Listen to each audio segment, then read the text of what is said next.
In normal fashion, like Callahan's Corner, I'm going to open up the screen here up top, which is actually already open.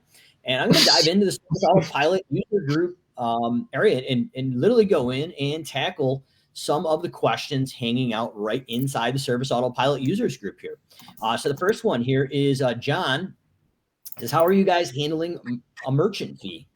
We have tags set up to pays by card or pays by check. The issues we're seeing if the customer typically pays a check then makes a payment through the portal. So I think what John here is looking at is really something that I would look at as a somewhat of a decent conversation that we want to look at. So Dylan, I'm sure you've got some input on this, obviously owning a multi-seven-figure lawn care business up in Sudbury, Ontario before exiting and joining the SimpleGrowth team.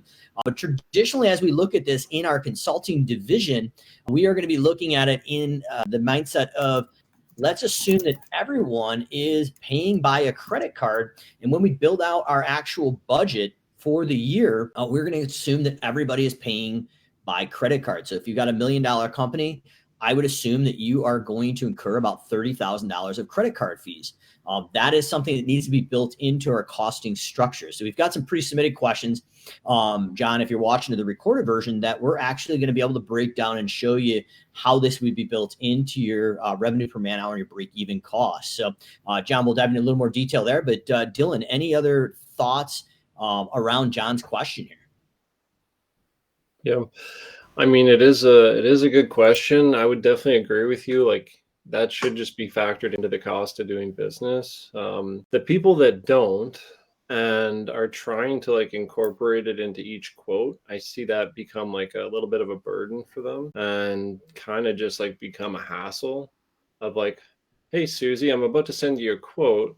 Do you think you're going to be paying by credit card? Because if so, I'm going to add like a hidden 3% credit card fee to the estimate. But if you're not going to be paying by credit card, I'm not going to add it. Like, that just sounds like a bad customer experience, but two, just like a really bad workflow sort of.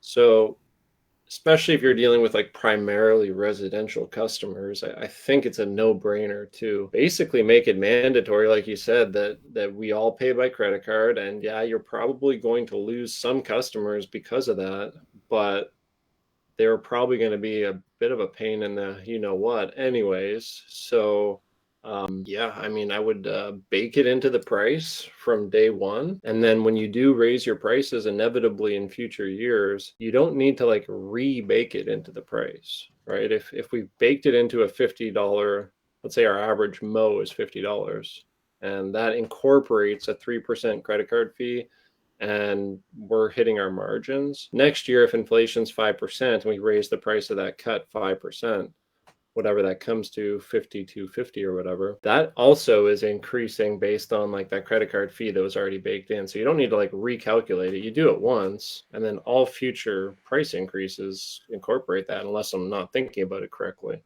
So it's kind of like a one and done thing to incorporate that into your business.